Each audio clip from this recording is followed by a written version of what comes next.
¿Me puede alguien decir si se escucha? ¿Se escucha o no se escucha? ¿Ya? Ok. Sí, sí se escucha, Shaula. Muchísimas gracias y una disculpa por los inconvenientes técnicos. Es el internet que está fallando, entonces me está sacando. Pero bueno, les doy la bienvenida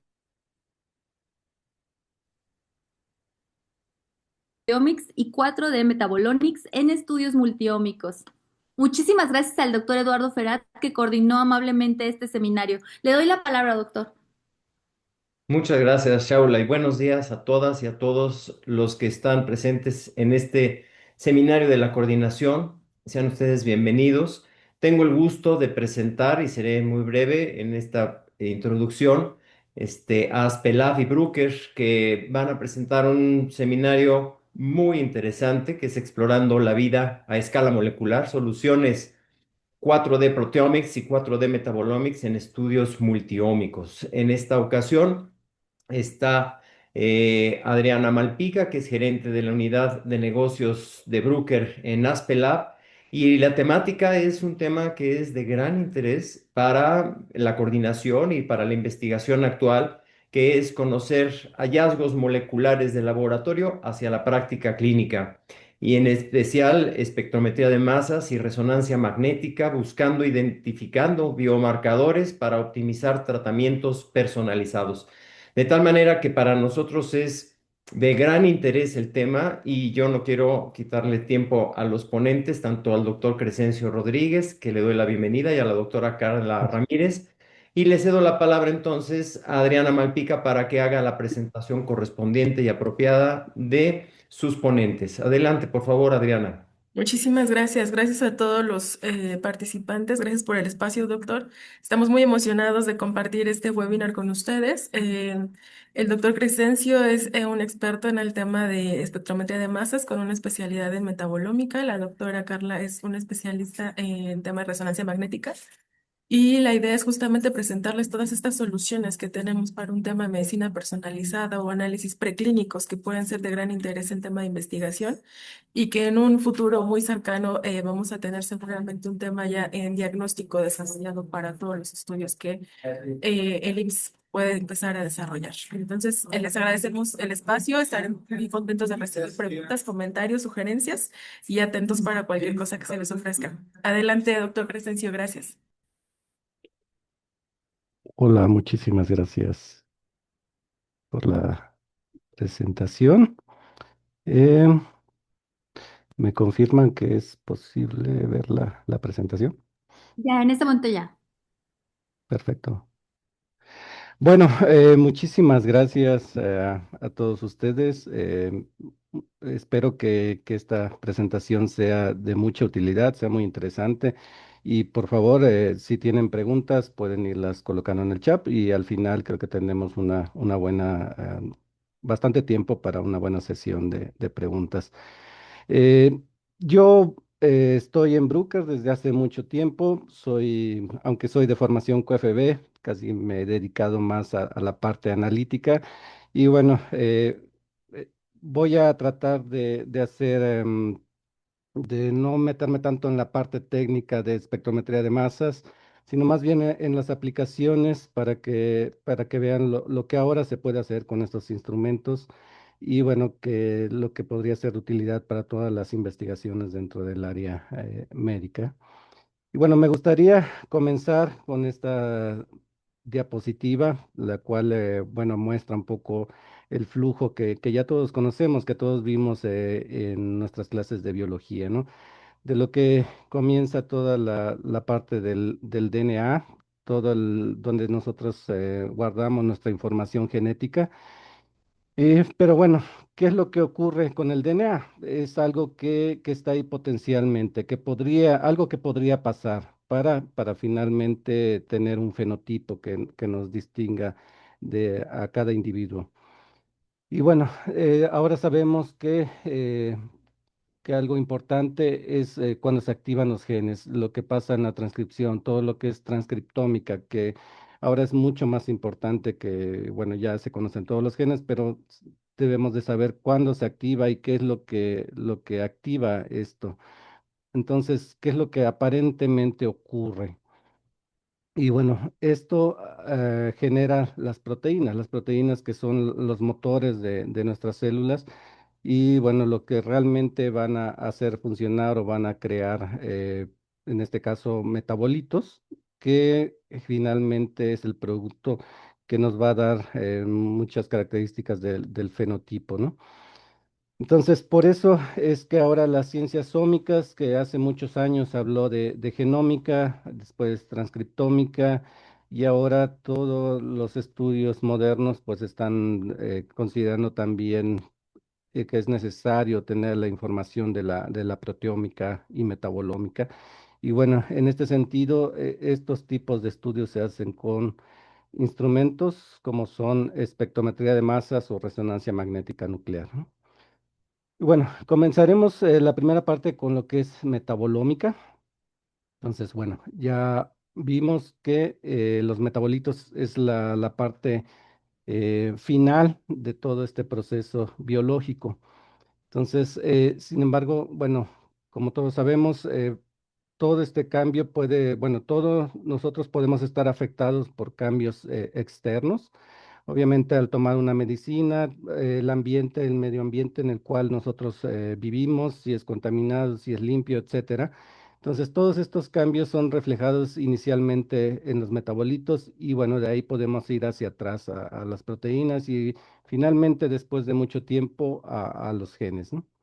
Entonces, ¿qué es la metabolómica? La metabolómica es básicamente una fotografía al momento en que nosotros tomamos la muestra, ¿no? Tomamos un medicamento, una droga, y a la hora nosotros tomamos la muestra de orina, de suero, y entonces estamos viendo lo que en ese instante ha pasado. Entonces tenemos un fingerprint molecular. Entonces, ¿qué es la espectrometría de masas? No voy a profundizar mucho, pero bueno, es necesario entender por qué Bruker llama 4D a la nueva forma de análisis, tanto en proteómica y metabolómica. Entonces, este es un esquema básico de un espectrómetro de masas de alta resolución, de la tecnología cuadrupolo tiempo de vuelo. Entonces, si nos vamos a lo más básico, la espectrometría de masas es, digamos, como un tipo de una balanza que va a medir la masa, mal dicho, a veces podríamos considerar el peso de una molécula, ¿no? Entonces, imagínense una balanza que puede medir esa masa a forma muy precisa, ¿no? La masa exacta de estas moléculas. Entonces, qué información nos va a dar? La masa exacta, el patrón isotópico. Recordamos que varias de las átomos tienen al menos un isótopo con cierta abundancia natural. Entonces, podemos ver esa relación de los isótopos y el espectro de fragmentación. Todos los instrumentos modernos pueden fragmentar las moléculas, aislarlas, fragmentar y entonces comparar con bases de datos. Entonces, esta es la información básica que obtenemos de un espectrómetro de masas de alta resolución. Ahora, ¿por qué Bruker llama 4D? Entonces, generalmente para muestras complejas, nosotros vamos a acoplar a un espectrómetro de alta resolución con un sistema de cromatografía. Entonces, puede ser cromatografía de líquidos, cromatografía gaseosa. Entonces, en este sistema cromatográfico, la muestra se separa. Se separan los compuestos por su interacción con la fase estacionaria. Si la muestra es compleja, incluso tendremos varios compuestos coloides. Es imposible separar totalmente todos los compuestos. Pero esta es una primera dimensión de separación. Una segunda dimensión es por su masa exacta. Todos los compuestos, bueno, entre más resolución de masa tenga el espectrómetro, podemos distinguir entre compuestos más cercanos de masa.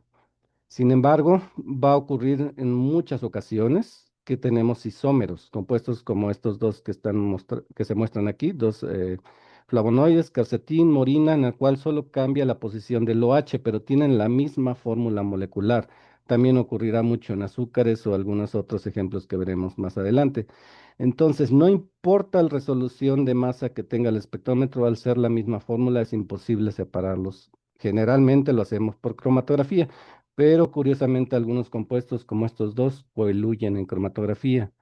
Entonces, lo que va a ocurrir si coeluyen, tenemos el espectro mezclado, el espectro de fragmentación, y ahí es donde inician los problemas, que no tenemos un match, por ejemplo, adecuado en la base al comparar con una base de datos. Entonces, Bruker utiliza estos sistemas, utilizan ahora una cuarta dimensión de separación, que de hecho es ortogonal a masas, que es la movilidad de iones. Entonces, hay varias formas de hacer movilidad de iones. La que utiliza los espectrómetros de Bruker, le llamamos el TIMS, que es un tipo de trampa de iones, ¿no? Entonces, imaginen que entran los iones ya en fase gaseosa al alto vacío. Entonces, el nitrógeno, que es el gas que utilizamos para hacer el spray, generalmente, estás empujando todos los iones. Aquí hay una pequeña trampa, por decirlo así, en la cual hay lentes electrónicos con un potencial que detienen algunos milisegundos estos iones, pero el nitrógeno continúa yendo hacia el alto vacío. Después hay una segunda parte en la cual este potencial eléctrico comienza a bajar por tiempo y se hace un rampeo de potencial eléctrico y entonces los iones comienzan a avanzar a lo que es el espectrómetro de masas. Entonces los iones más grandes, los que tienen más probabilidad de choque con el nitrógeno, son los que avanzan primero. Y así es como ocurre la separación, que en realidad es una separación por la fórmula, por la forma tridimensional de cada uno de los compuestos. Este es un ejemplo práctico. Dos fosfolípidos. De hecho, estos no son isómeros, son isóbaros. Esto quiere decir que son compuestos con masas muy cercanas. Entonces, punto 55, punto 59. Nosotros consideraríamos que un espectrómetro de masas de alta resolución puede resolverlos y lo hace, pero solo en masa. Cuando tenemos el espectro de fragmentación, todos los equipos de alta resolución utilizan un cuadrupolo para aislar y entonces fragmentar. El cuadrupolo es un analizador de baja resolución, por lo cual si tienen masas muy cercanas y salen al mismo tiempo de cromatografía, podría estar mezclado el espectro. Entonces ahí ya no tenemos un match en las bases de datos o podemos quizás solo identificar a alguno de ellos, ¿no? Entonces, esta es una gran ventaja de tener otra separación, que en este caso es el Lion Mobility. Podemos separar ambos lípidos aquí por su estructura tridimensional. Recordemos que también depende de dónde estén los dobles enlaces, es como estar dirigido o bueno, en general su forma tridimensional de estos lípidos. Y entonces ya ahora sí el cuadrupolo va a aislar solamente uno de ellos por separado y vamos a tener los espectros de fragmentación por separado. Que en el caso de lípidos generalmente solo tenemos un fragmento principal y de ahí podemos inferir qué lípido es. Otro análisis muy complejo y muy interesante actualmente es el análisis de los ácidos biliares. Se sabe mucho que estos influyen mucho en la microbiota del intestino y son muy difíciles de analizar por espectrometría de masas. Esto es porque pues, son bastante apolares, se retienen mucho en las columnas, es muy difícil separarlos en las columnas cromatográficas. Y bueno, tienen varios isómeros que no importa el poder de resolución de masas del espectrómetro, no es posible separarlos. Entonces, esta es una nota de aplicación en colaboración con el doctor Dornstein en California, en la cual incluso se crea ahora una base de datos de Bruker, la cual incluye la separación por ion mobility de alrededor de 71 ácidos biliares. Y algo muy importante, van a estar viendo ustedes esto que es el CCS, el Collisional Cross Section, que es un valor específico para cada uno de estos compuestos por ion mobility. Es un valor, digamos que es como un tiempo de retención estándar, que es en realidad un movilograma, no es un cromatograma, pero podemos reproducirlo en todos los espectrómetros de masas. Entonces, ahora las bases de datos están incluyendo cada vez más este valor de cada uno de los compuestos, bueno, de varios metabolitos, que, bueno, incluso se puede predecir y esto ayuda a la confirmación de la identidad de los compuestos. Entonces, 4D Metabolomics. Entonces, tenemos tiempo de retención, masa, el Ion Mobility, que va a estar como CSS, y los espectros de fragmentación. Entonces, tenemos toda esa información digital para cada una de nuestras muestras en metabolómica. Recordamos, en metabolómica es básicamente comparación. Por ejemplo, el grupo, el que se ha tomado algún medicamento, o el grupo que está en cierto tratamiento versus el grupo control, ¿no? Entonces queremos detectar el mayor número de metabolitos. Obviamente esto va a depender de la extracción y del sistema de cromatografía, por ejemplo, en el cual se inyecte cada una de estas muestras. Pero en general, queremos obtener la mayor información de todos los metabolitos que puedan ser detectados en nuestro estudio y bueno, eso es el archivo digital de todas las muestras. Entonces vamos a obtener tiempos tiempos de retención. Generalmente si tenemos un estándar podemos confirmar con esto. En la mayoría de las ocasiones no lo tendremos. Entonces tendremos que apoyarnos de la masa exacta, el patrón isotópico, los espectros de fragmentación y el ion mobility en este caso, ¿no? Con toda esa información necesitamos un software que procese esos datos, para tener una idea, una corrida cromatográfica puede generar entre un medio a un giga de información. Entonces, necesitamos que todos esos datos de los picos cromatográficos, espectros de fragmentación, valores de CSS, etcétera, se condensen en una tabla simple en la cual nosotros podamos trabajar, tanto en la parte de identificación como de comparación de muestras. Podemos hacer toda esta parte estadística. Por ejemplo, aquí están haciendo un análisis de componentes principales que es algo que usualmente se realiza para detectar biomarcadores.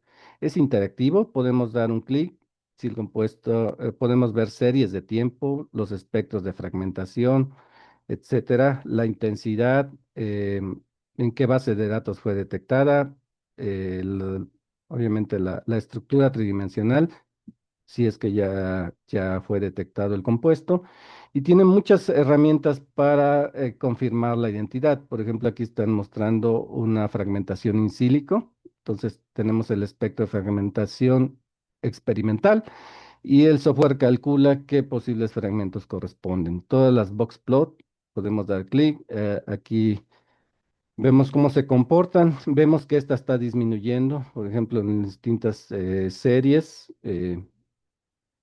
Podemos tener estudios en los cuales tomamos muestras cada cierto tiempo, y entonces obtener todos estos gráficos de series de tiempo, algunas correlaciones entre compuestos, etcétera, muchas cosas, y todo esto se guarda, se crean eh, archivos que controla cada usuario.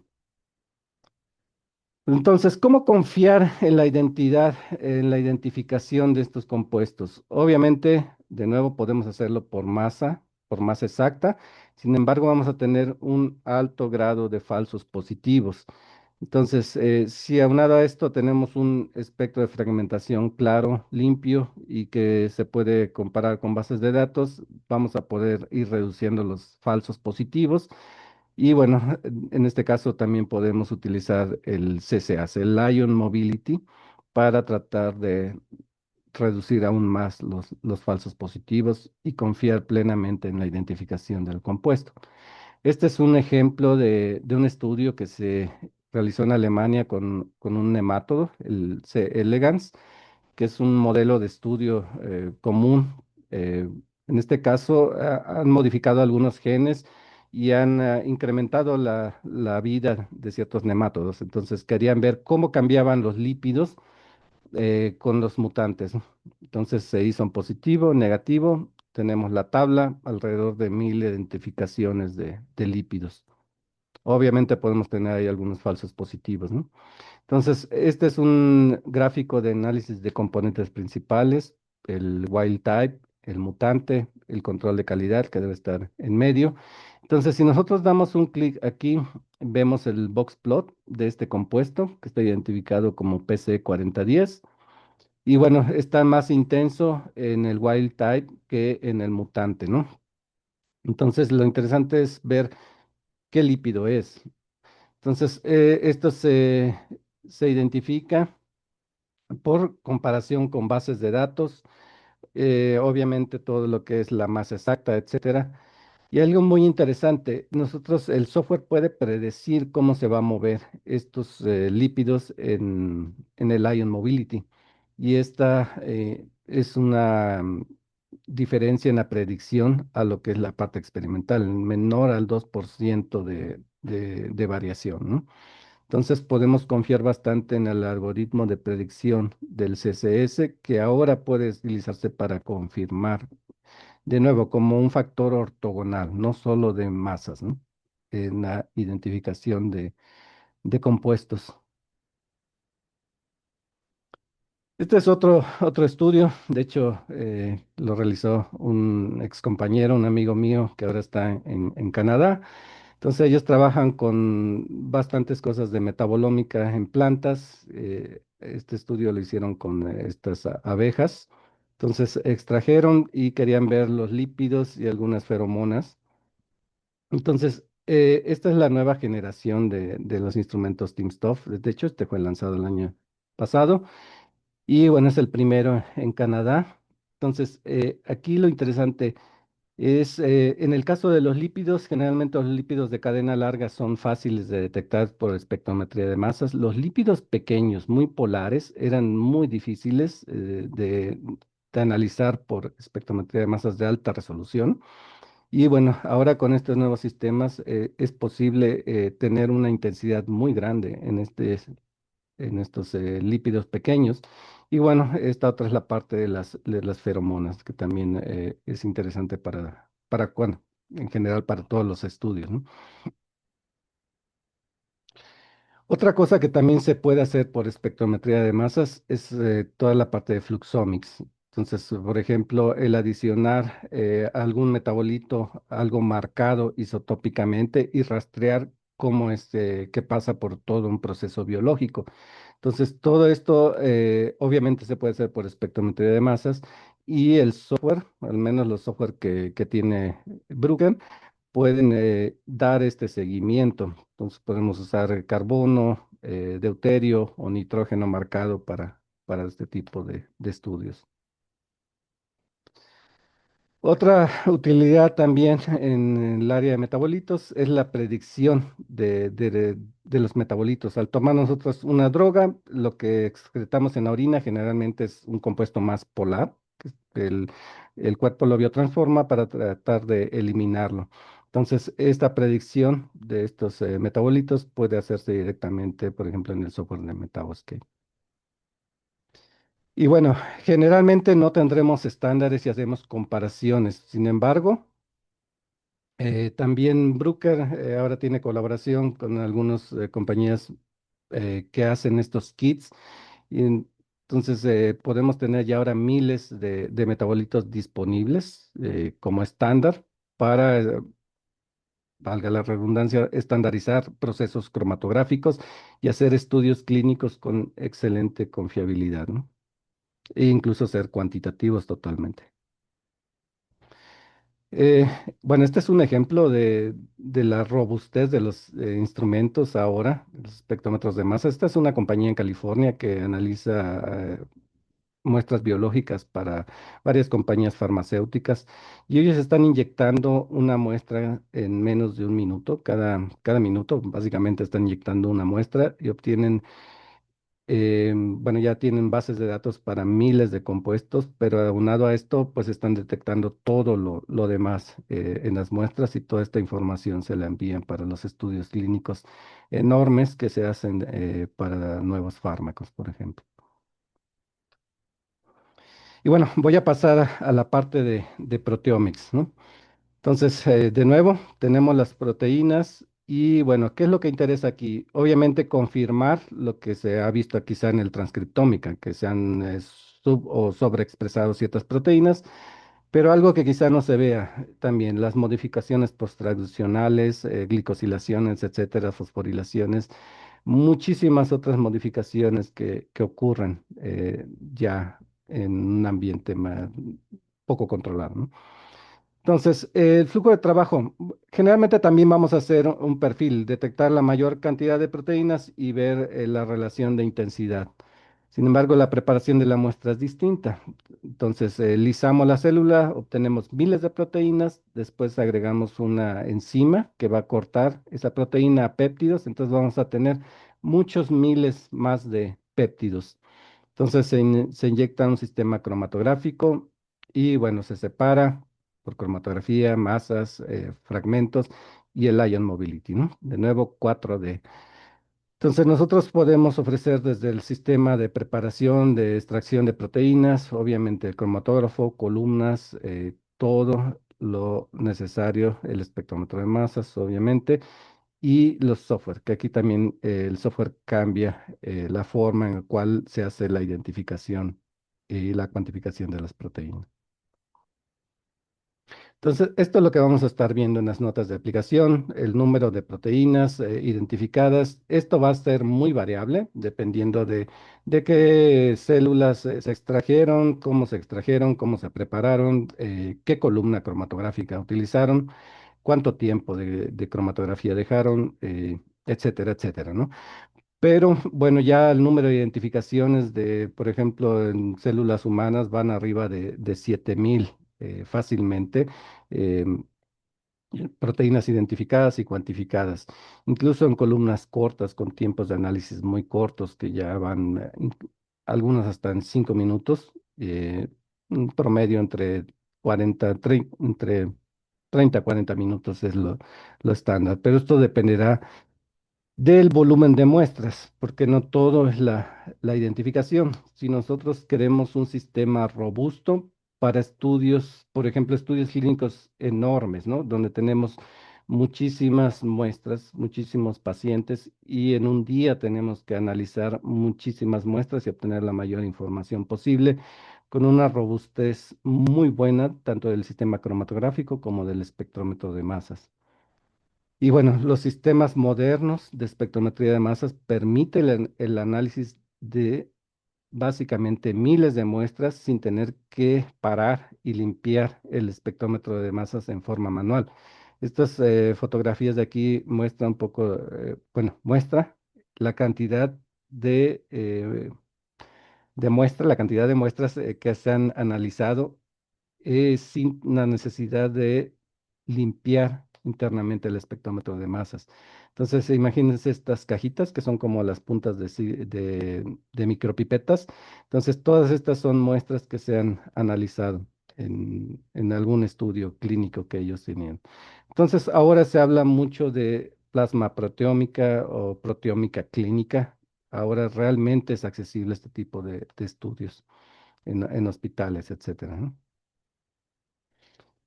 Otro punto importante y que está tomando mucho auge es la metaproteómica, también la metatranscriptómica. Entonces, creo que ya muchos de ustedes saben que las bacterias que están dentro de nosotros, del intestino, tienen amplia influencia en todo lo que es incluso la salud humana, ¿no? Incluso el comportamiento humano podría ser. Era muy difícil analizar toda esta parte de proteómica porque obviamente nuestras proteínas están en mayor intensidad, entonces necesitábamos instrumentos muy rápidos y muy sensibles para poder obtener realmente información útil. Ahora es posible. El doctor David Gómez es uno de los líderes en este tipo de estudios y ahora podemos detectar péptidos que corresponden a ciertas proteínas de algunas bacterias en el orden de bajos eh, pentogramos de muestra inyectada e incluso ocultas en todo lo que es el proteínas del huésped, ¿no? Y bueno, en este sentido también, al mejorar la sensibilidad, la robustez de los instrumentos, ahora se habla también de single cell proteomics, de la proteómica de células únicas. Esto es importante en varios estudios, por ejemplo, el cáncer, ¿no? El cáncer donde un tumor canceroso es muy heterogéneo, no es posible nada, bueno, nosotros podemos cortar todo el cáncer, homogenizar, pero ahí perdemos muchísima información valiosa de cómo está progresando, por ejemplo, el tumor, ¿no? Entonces, actualmente es posible hacer microcortes de estos pequeños tumores, hacer dilución y hay sistemas automatizados, como por ejemplo este es Cellen que va a separar célula por célula en una solución y va a inyectar en como unos chips donde podemos hacer la digestión de las proteínas, la lisis celular y la digestión de las proteínas, y después inyectarlo al sistema de cromatografía masas. Entonces podemos separar una célula por célula y obtener la información individual de las proteínas presentes en cada una de las células, lo cual antes, hace algunos pocos años, era todavía inimaginable, ¿no? Esta cantidad de información. Y bueno, de ahí pasamos a lo que Bruker llama el spatial omics, que también va en ese sentido. Entonces tenemos un órgano, por ejemplo, el tejido canceroso, o un órgano completo, ¿no? Entonces, el método tradicional de análisis es cortar y homogenizar todo. Entonces, podemos comparar entre paciente uno, paciente 2, etcétera, ¿no? Con el single cell análisis podemos analizar cada una de las células que componen, por ejemplo, ese tejido canceroso. Pero con MALDI Imaging, que es lo que vamos a ver ahorita, podemos localizar sobre el tejido cómo está comportándose, por ejemplo, el perfil de lípidos o proteínas. Entonces, un análisis espacial. MALDI es una fuente de ionización distinta. Hagan de cuenta que hay un plato metálico. Entonces ponemos una gota de la muestra y añadimos una gota de una sustancia de matriz que va a absorber una energía del láser. Al secarse, se crean cristales y entonces el espectrómetro lo que tiene es un láser que va a estar disparando en este caso al tejido. Y si vemos aquí esto, podemos colocar unos slides similares a los de microscopía. Entonces va a estar el láser barriendo y obteniendo por cada disparo un espectro de masas. Entonces aquí vemos en animación, tenemos por ejemplo un tejido, entonces en el slide y empezamos a hacer todo el barrido. ¿Qué resolución espacial puede llegar ahora este tipo de instrumentos de última generación? Hasta 5 micrómetros, ¿no? Lo que podemos ver aquí. Todos estos colores que vemos aquí son artificiales y representan un distinto compuesto, ¿no? Entonces, ¿dónde está perfectamente localizado cada uno de estos compuestos? ¿Cuál es el flujo de trabajo? Hacemos un corte histológico similar al que hacen para microscopía, 5 o 20 micrómetros de espesor sobre un slide, que es un slide que luce totalmente idéntico al que utilizan para microscopía, solo que este tiene un recubrimiento que permite el paso de electricidad, la conductividad eléctrica. Y después se lleva a un sistema que va a aplicar una matriz. Va básicamente, es como un aspersor que va a depositar eh, un compuesto que va a formar cristales y es el que va a absorber la energía del láser. Después de aproximadamente 15, 20 minutos, se lleva al espectrómetro de masas y entonces se hace todo el barrido y finalmente, bueno, se lleva al análisis de datos, un software especializado. ¿Qué vamos a obtener? Por ejemplo, estas imágenes de colores. Entonces, cada color en este caso representa un distinto lípido.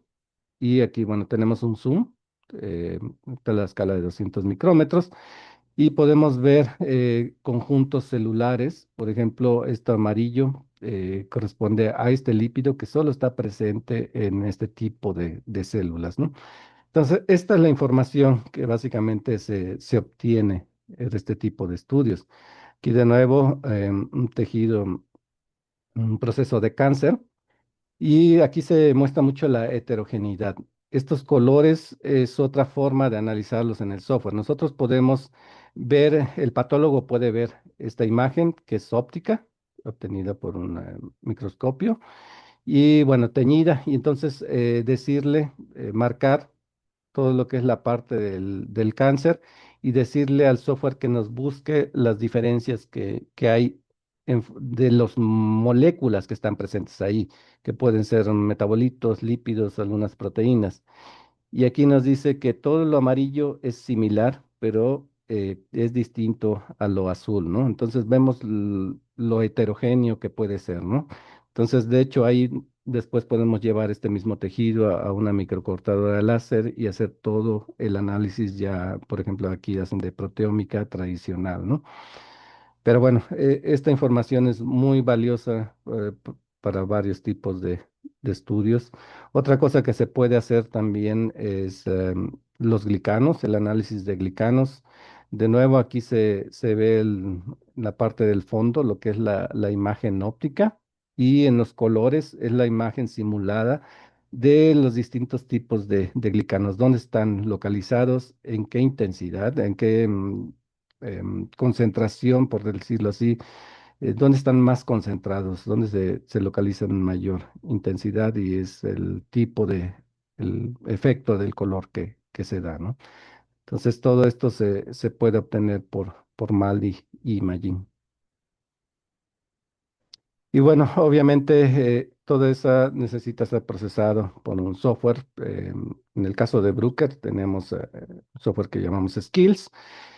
Y ahí podemos hacer todo el seguimiento de todos estos tipos de compuestos. Es importante que no necesitan marcaje, excepto para proteínas intactas, que sí la sensibilidad es muy baja sin marcaje, pero todo lo que son lípidos, metabolitos, incluso con proteínas marcadas, al mismo tiempo podemos analizar el perfil de lípidos o ciertos metabolitos, ¿no?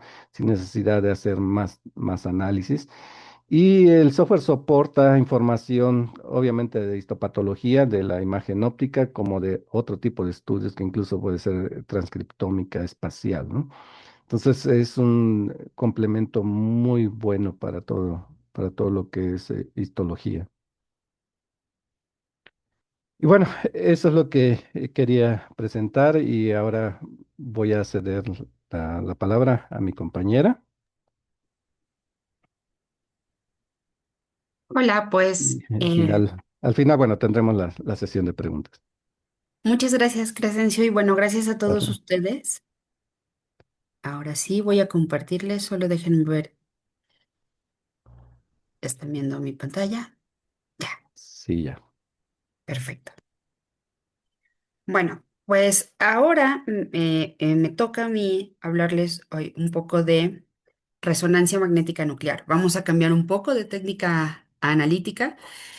Y nos vamos a ir ahora a la resonancia magnética nuclear, que pues tiene ventajas y desventajas. Yo siempre he dicho, las técnicas analíticas se complementan. Entonces, vamos a ver un poquito de cómo funciona la resonancia magnética nuclear para poder entender qué es lo que yo voy a observar. Lo primero, pues todos hemos escuchado de la famosa MRI, que es la resonancia de imagen. Sin embargo, los equipos que les voy a presentar ahora son un tanto diferentes, porque nosotros no vamos a obtener imágenes como las que normalmente estamos acostumbrados a ver en el área médica. Entonces, ¿qué es lo que yo voy a hacer? Yo voy a poner una muestra dentro de un campo magnético y la voy a irradiar con una cierta radiofrecuencia. ¿Qué es lo que me permite esto? Esto va a hacer que mis núcleos, que se comportan también como pequeños imanes, interactúen con el campo magnético externo al cual lo estoy sometiendo. Y entonces, una vez que estos núcleos reciben esta energía, van a interactuar, van a liberar esta energía y van a generar señales. ¿Cuál es la ventaja respecto a la espectrometría de masas? Pues que es una técnica no destructiva y la restricción que tenemos es la aproximación de metales en el entorno donde se ubique el equipo de resonancia magnética nuclear. Entonces, aquí vamos a ver que este es el espectro de electromagnético en el que nos movemos todos los días. Y nosotros, en el caso de la resonancia, nos vamos a ubicar en esta región que es marcada en blanco. Déjenme ver el puntero láser. Ok. Entonces, nos vamos a mantener en esta región que es en la cual yo voy a poder irradiar y mis muestras. Ahora, ¿qué es lo que hace diferente un equipo de resonancia a otro? Bueno, pues a lo largo del tiempo podemos ver que los primeros equipos de resonancia aparecen en los años 60 y eran realmente equipos que eran simplemente imanes como tales.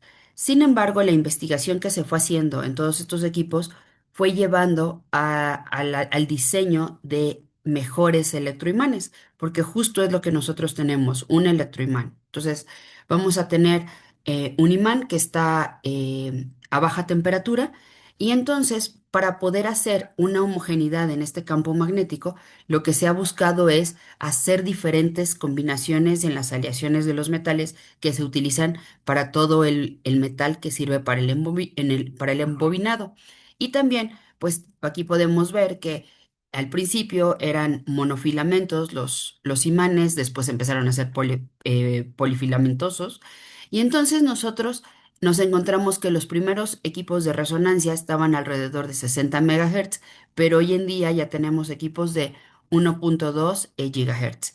Y aquí, bueno, les muestro un poco uno de los primeros equipos de resonancia de la marca Bruker. Y podemos ver en la parte superior que este es uno de los equipos que actualmente se tiene ya instalado de 1.2 GHz. Como pueden ver, el tamaño es totalmente diferente. La resolución que podemos tener también es mayor, pero bueno, esto implica también un mantenimiento diferente. ¿A qué voy con esto? Nosotros tenemos una muestra que yo les dije que la voy a introducir en un electroimán. Entonces, la muestra es esta parte verde y esta se va a colocar dentro de lo que nosotros llamamos una sonda, ¿no? Que es como esa cavidad en la cual entra el paciente para poder hacer el análisis. Podemos ver aquí en tono rosa una cavidad que está llena con helio líquido y podemos ver en tono azul una cavidad que está llena de nitrógeno líquido. ¿A qué voy con esto? El electroimán tiene que estar a 4 grados Kelvin, por lo cual tiene que estar enfriado todo el tiempo. Y estos equipos que les acabo de mencionar, que son los famosos, estos como de 3 patas, pues requieren que todo el tiempo se estén suministrando criogénicos para que el electroimán siempre esté pues frío. Ahora, yo les dije que los núcleos al interactuar se comportan como pequeños imanes y cuando yo los hago interactuar con un gran imán van a tener una interacción. ¿A qué voy? Si yo tengo mi muestra fuera del equipo, podemos ver que tienen una organización aleatoria, pero cuando yo lo introduzco en el equipo, los núcleos se van a alinear a favor o en contra del campo. Es como cuando yo acerco un imán a otro imán. Y yo les dije que nosotros vamos a estarnos moviendo en la zona de las radiofrecuencias. Entonces, podemos ver que para que mi equipo sea capaz de ver alguno de los núcleos, necesito que mi equipo sea capaz de escuchar de alguna manera esa radiofrecuencia.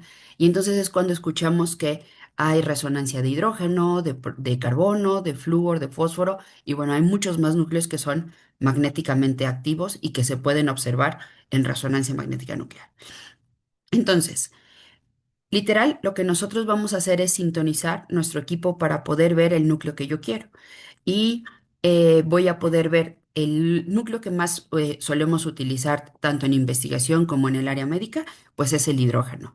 Y como sabemos, pues el hidrógeno es el mayor componente del cuerpo, en el cuerpo. Ahora, cuando yo doy energía o una radiofrecuencia a los núcleos, estos la absorben, pero ellos no la pueden sostener, entonces eventualmente la van a liberar. y lo que yo obtengo en esta liberación es esta famosa señal. Es lo que nosotros llamamos Free Induction Decay. Y entonces vamos a ver que tenemos dos posibilidades de tratar esta señal. La primera de ellas es hacer una observación directa y la segunda es llevar a cabo una transformada de Fourier, que es simplemente aplicar un proceso matemático y ver qué es lo que yo obtengo. Entonces me voy a enfocar ahorita en la parte de la transformada de Fourier. Estos este procesamiento viene de la adquisición que nosotros tenemos en estos famosos equipos que les decía que son como de tres patitas. Estos grandotes requieren los criogénicos, pero hoy en día también hay un equipo que si bien tiene estas mismas cualidades, no requiere criogénicos. ¿Cuál es la diferencia? Que estos son electroimanes y este es un imán permanente, es magnetita. Entonces, cuando yo tengo la señal a partir de estos equipos, lo que yo voy a tener es un espectro. Y entonces, aquí podemos ver un espectro que es de sacarosa y como pueden ver, es la misma muestra a diferentes campos magnéticos. ¿Cuál es la diferencia? La resolución. Cuando yo puedo tener mayor resolución, puedo ver la forma de las señales, la posición exacta de las señales y sobre todo poder interpretar un poco qué es lo que está allá adentro. Si yo tengo muestras complejas como lo que viene de las muestras de orina, de plasma, yo voy a tener demasiados componentes y por lo tanto cada hidrógeno de cada una de esas moléculas me va a dar una señal. Entonces, a mayor cantidad de moléculas en una misma muestra, voy a tener mayor número de señales y entonces me conviene tener un equipo mucho más grande. ¿Por qué? Porque yo voy a tener mayor resolución. Pero si mis muestras son relativamente sencillas, entonces en realidad puedo considerar que un campo magnético intermedio o incluso pequeño. Entonces, ese sería el primer caso de los análisis metabolómicos que complementan lo que ya les presentó el doctor Crescencio. Y ahorita les voy a hablar de un equipo que es muy interesante, que nos va a permitir hacer una observación directa. ¿Cuál es la diferencia real en lo que yo voy a observar? Pues acá, en el primer caso, como les decía, yo voy a obtener espectros. Aquí lo que yo voy a obtener son curvas. Y aquí aparece el famoso equipo, el Minispec LF90, que es una herramienta muy útil para los estudios preclínicos. ¿Qué es lo que nos permite hacer? Pues experimentos rutinarios, pero sobre todo estandarizados y sobre todo poder hacer diferentes mediciones en el mismo equipo, haciendo observaciones diferentes. Por ejemplo, puedo evaluar eh, la cantidad de grasa o de agua o de músculo que hay en una muestra y ahorita les voy a explicar cuál sería la aplicación preclínica. Como yo les dije, en el primer caso nosotros obtenemos espectros. En el caso de la opción observación directa, solamente voy a tener una curva de decaimiento. ¿Cuál es lo interesante? Es que la intensidad de esta curva está directamente correlacionada con la concentración de hidrógenos que yo tengo en mi muestra. Y entonces esto hace que sea un método cualitativo y cuantitativo. Y entonces este equipo lo que me permite hacer es un análisis de la composición corporal y funciona muy bien para los estudios preclínicos. ¿Cómo funciona? Pues como pueden ver, este equipo se parece mucho a los equipos de imagen, porque los que yo les mostré de tres patas, la muestra entra en una posición vertical al centro del imán. En este caso, como pueden ver, hay un pequeño orificio en donde yo puedo hacer en mis estudios preclínicos eh, el análisis de la composición corporal de ratas y de ratones. ¿Cómo lo hago? Existen estos holders en color rojo en donde yo voy a introducir al ratón o a la rata y ¿cómo se llama? Lo coloco ahí, simplemente se cierra, es decir, no se presiona, nunca se estresa al animal y se introduce el holder en el centro del equipo.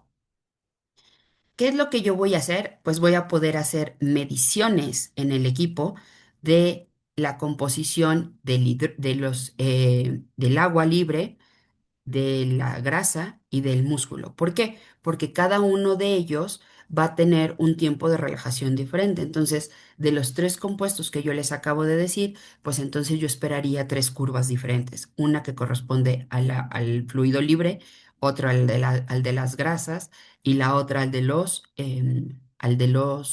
músculos. ¿Cuál es la ventaja? Pues que yo puedo hacer todo un ensayo preclínico con el mismo lote de ratas o de ratones y que yo voy a poder hacer evaluaciones continuas en todo mi ensayo clínico. ¿Cuál es otra de las ventajas? Que el animal no se va a estresar porque no necesito anestesiarlo, simplemente y con aquí siguiendo un poco de los requisitos que hoy se tienen mucho del trabajo y del respeto al uso de animales en los bioterios, pues lo que se hace es que puedes hacer el análisis de la composición corporal de todo el animal en una sola medición. No es invasivo porque en realidad solo colocas al animal en el holder y lo introduces.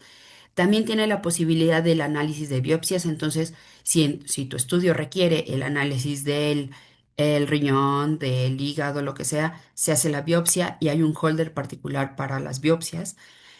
Como les decía, no requiero anestesiarlo, es una medición que toma alrededor de 2 minutos. Nos permite hacer una optimización de mis recursos en términos de el lote de ratas, es reproducible y en realidad nos permite mantener esta parte del manejo cuidadoso de los animales. Ahora, en cuestión del tamaño de las ratas pueden ir desde 150 gramos, bueno, 50 a 80 gramos que son las pequeñas, 150 que sería el intermedio, pero puede haber hasta el holder de 1 kilogramo para mantener ratas de 1 kilogramo. Y la precisión es aproximadamente del 1% de la masa total. En realidad la calibración se hace con los animales porque como sabemos cada cepa en particular de la rata tiene cierta composición, entonces puedo calibrar de acuerdo a mi estudio. Puedo usar el animal completo, como les decía, los tejidos. Y como pueden ver, la frecuencia de medición es de 7.5 MHz. Si se dan cuenta, comparado con lo que yo les decía hace rato, que era los electroimanes van de 60 a 1.2 GHz, estos son equipos mucho más pequeños. El campo magnético también es mucho más pequeño. Eh, Siempre se recomienda las precauciones de no acercar nada metálico en el entorno del el imán. Sin embargo, los equipos hoy en día están muy bien blindados. Es un imán permanente, es decir, no va a usar criogénicos, no me tengo que preocupar por el helio ni el nitrógeno.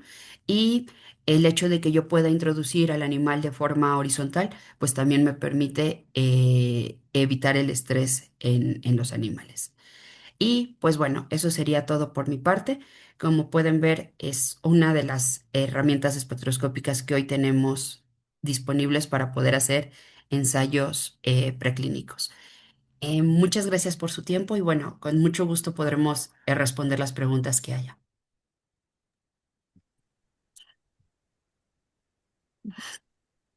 Muchas gracias, doctora Ramírez y doctor Rodríguez. Y se abre la sesión para si existen comentarios, preguntas por parte de la audiencia. Adelante. Bueno, pues aquí tenemos la primera pregunta que nos mandaron por el chat y nos dice el doctor Víctor Torres de la Cruz. Quisiera preguntar si es posible determinar y estudiar comportamientos de acoplamiento de complejos, proteínas, péptidos, usando movilidad iónica. También si tienen estudios o aplicaciones de puentes disulfuro múltiples en péptidos o proteínas. Ok, muchas gracias. Sí, un estudio realmente, bueno, una pregunta difícil.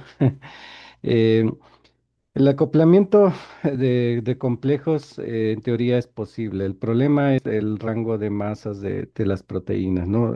Realmente yo he visto recuerdo algunos estudios, pero podría decir que proteínas son relativamente pequeñas, ¿no? Entre 20 kilodaltons, será posible analizar con unos ajustes especiales de Lean Mobility.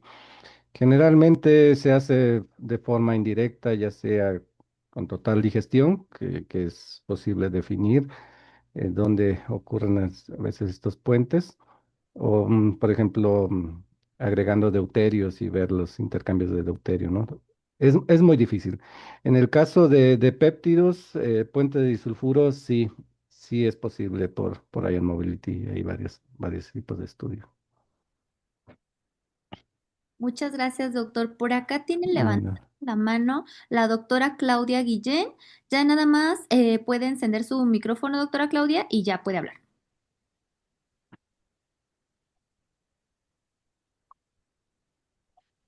Adelante, doctora Claudia.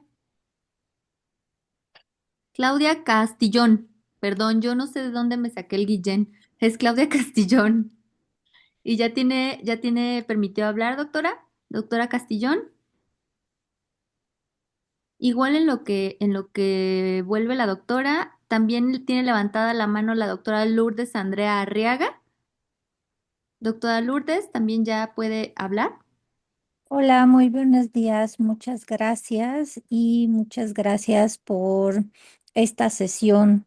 De verdad, para uno que no es tan experto en esta área, ha resultado muy, muy aclarador de varios conceptos.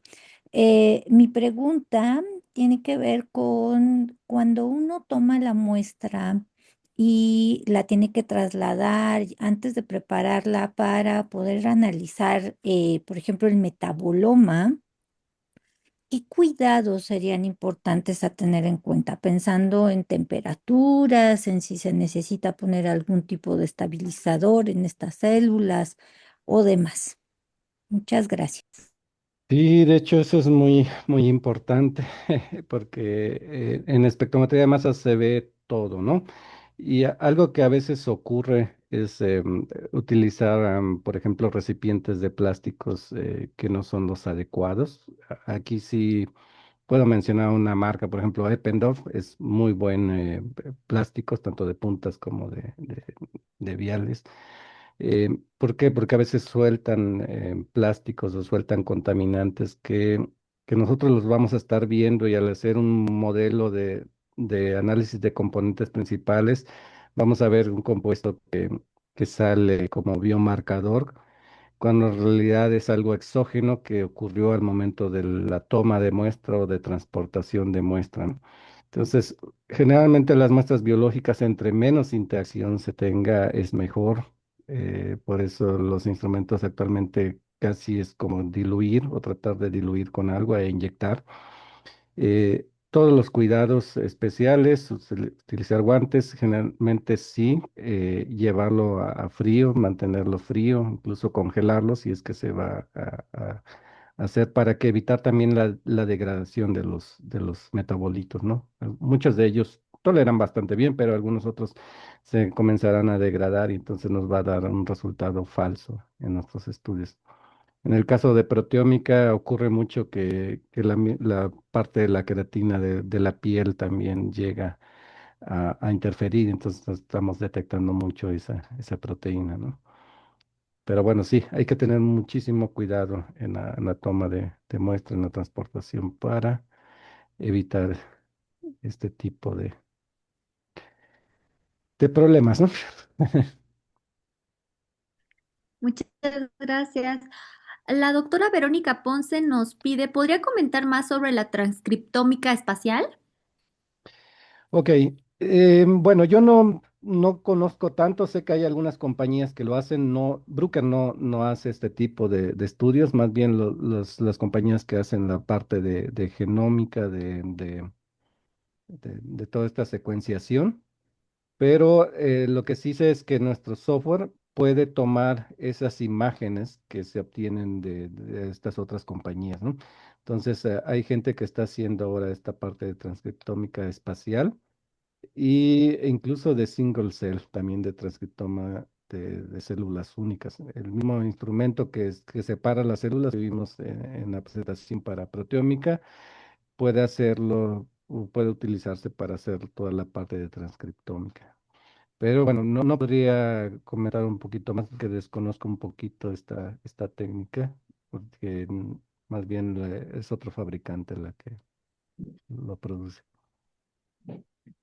Ok, doctor. Y por acá El doctor Fernando Minauro dice, en el caso de proteómica, ¿podemos encontrar proteoformas con estos equipos? Sobre todo en los equipos con mapeo digital. ¿Hay alguno de estos equipos en nuestro país? Sí, proteoformas se puede encontrar. De hecho, es una de las bases de utilizar la proteómica versus nada más transcriptómica. Y estos instrumentos, hay algunos en el país, pero esta serie Teams realmente todavía no, y ojalá pronto tengamos uno ahí en el IMSS. Mm, sí, a ver, ¿alguien más? Por acá en el chat son las preguntas que tengo. ¿Alguien si tiene levantada la mano? Voy a revisar. No. Pues este es el momento. Si alguien tiene alguna duda o si necesita alguna especie de asesoría, pues este es el momento. Aquí están los expertos. Aprovechen. Ah, por acá. El doctor Jonathan Cárdenas pregunta, ¿existe algún equipo en el país que se asemeje a la tecnología Simoa? Y MOA. Am, Creo que es por Perlas. No, no sé si podría decir, comentarnos un poquito cómo es o si tiene el micrófono activo, pero parece que es algo de una inmunología, A ¿no? Para... ayudarle. Ajá. Y por acá voy a apagar mi cámara porque mi internet está feo. Por acá preguntan si podemos mandarle los datos de ustedes, doctor Crescencio y doctora Ah, sí, Carr. claro, sin problema. Ok, y luego, pues no nos ha contestado el doctor Jonathan Cárdenas.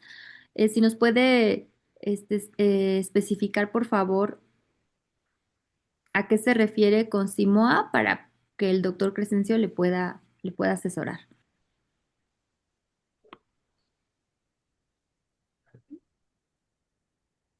Ah, nos comenta el doctor, dice tecnología de Single Molecule Array, Simoa. Detecta moléculas a nivel fentonolar. Bueno, de ese fentomolar. Sí, me imagino que es un sistema como de perlas que atrapa ciertos compuestos a muy baja concentración en Ujú. muestras complejas, ¿no? En realidad, la espectrometría de masas evita este tipo de análisis porque está buscando todos los compuestos muy baja concentración, como vimos incluso en proteínas a niveles ventomolar, ¿no? Mm. Ahora, también existen kits que son para espectrometría de masas, en las cuales se utilizan tanto para eliminar proteínas, por ejemplo, muy abundantes y que enmascaran a otras, como para reconcentrar, por ejemplo, fosfoproteínas, etcétera, ¿no? Pero bueno, ese tipo de análisis. Si el otro es detección de inmunoensayos, es una vía indirecta, pero en general, básicamente la espectrometría de masa sería algo que evitaría este tipo de estudios inmunológicos, ¿no? Muy interesante. Y doctor, por acá preguntan algo muy interesante, ¿qué hacer para llevar los resultados ómicos a los médicos tratantes, a los que tratan a los pacientes, para su aplicación, para que estos médicos entiendan estos resultados y los puedan aplicar?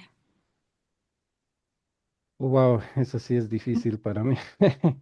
Sí, porque en realidad, bueno, a ellos hay que llevarles ya la solución final, ¿no? Entonces, por decir así, el biomarcador que nosotros encontramos, entonces decirles, ah, bueno, ahora tendrán que tomar esto o,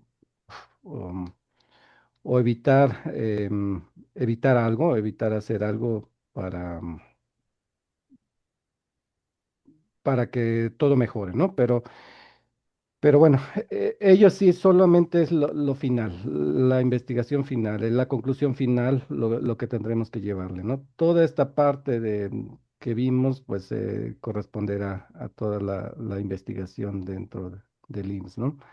Lo que sí hay que recalcarles mucho a todos los médicos, y esto va a ser la primera pregunta, es cómo tomar las muestras para este tipo de estudios tan grandes que podrían llegarse a realizar en el IMSS, ¿no? Y esto sí hay que, digamos, que capacitarlos bastante bien en esta parte.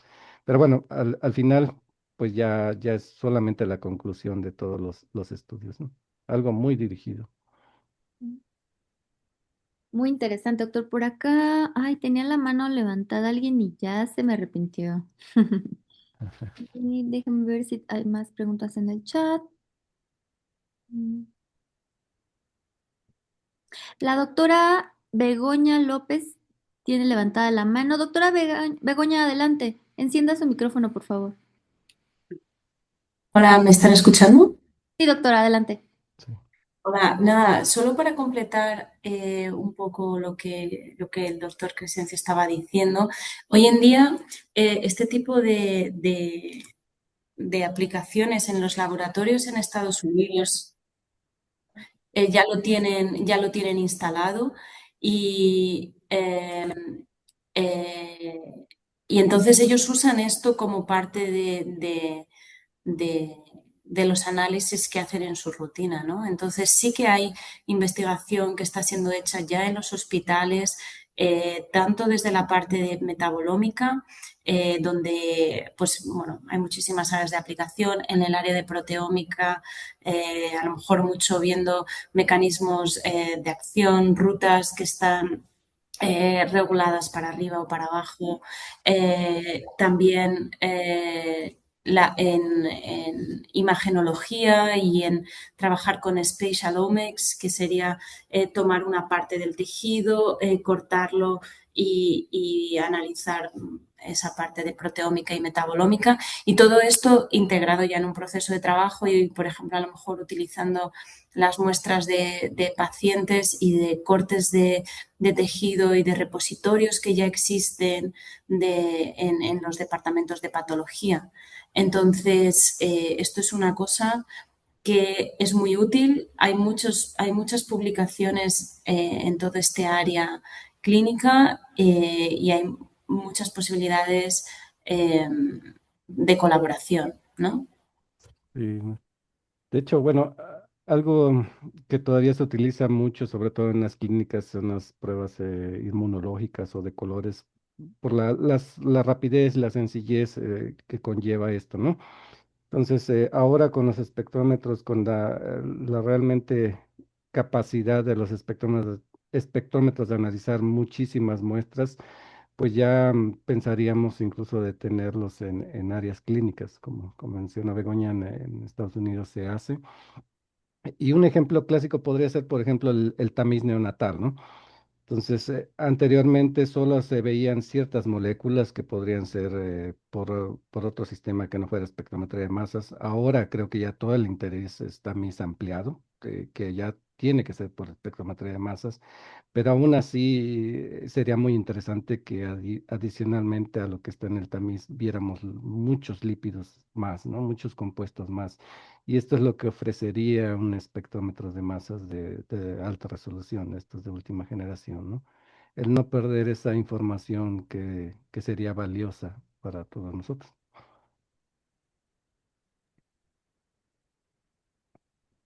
Muchas gracias, doctora Begoña.